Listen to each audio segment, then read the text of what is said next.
ചെറുപ്പക്കാർക്കിടയിൽ ഈ ഒരു ഹൃദയാഘാതം ഉണ്ടാവുന്നു. അതുമാത്രമല്ല, അവർ പെട്ടെന്ന് കുഴഞ്ഞു വീണ് മരണങ്ങളിലേക്ക് പോകുന്നു. എന്തായിരിക്കും കാരണം?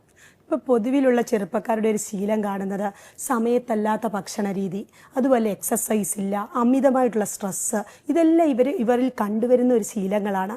ഇത് തന്നെയായിരിക്കും ഒരു പ്രധാന കാരണമായിട്ട് എടുത്തു പറയേണ്ടത്.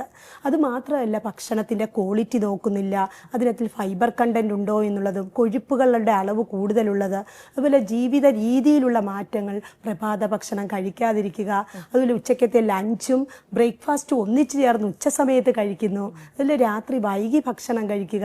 രാത്രിയിലെ ഭക്ഷണത്തിൻ്റെ സമയം ഒരു 12 മണി കഴിഞ്ഞാവുകയാണെങ്കിൽ നമ്മൾക്ക് ശരീരത്തിൽ കൊഴുപ്പിൻ്റെ അളവൊക്കെ കൂടുകയും അബ്ഡോമിനൽ ഫാറ്റ് കൂടുതലായിട്ടുണ്ടാകാനുള്ള സാധ്യതയുണ്ട്.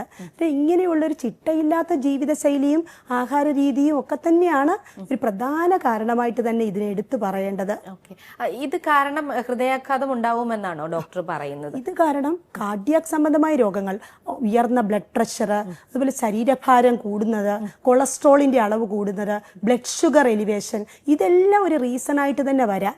ഒരു ഉയർന്ന ബ്ലഡ് പ്രഷർ കൂടുന്നത് തലച്ചോറിലേക്കുള്ള രക്തപ്രവാഹത്തിലുള്ള വ്യത്യാസങ്ങൾ വരികയും സഡൻ കാർഡിയാക് അറസ്റ്റിനുള്ള ചാൻസസ് ഉണ്ടാവുകയും ചെയ്യും. ചെറുപ്പക്കാർക്കിടയിൽ ഈ ഒരു ഹൃദയാഘാതം ഉണ്ടാവുന്നു. അതുമാത്രമല്ല, അവർ പെട്ടെന്ന് കുഴഞ്ഞു വീണ് മരണങ്ങളിലേക്ക് പോകുന്നു.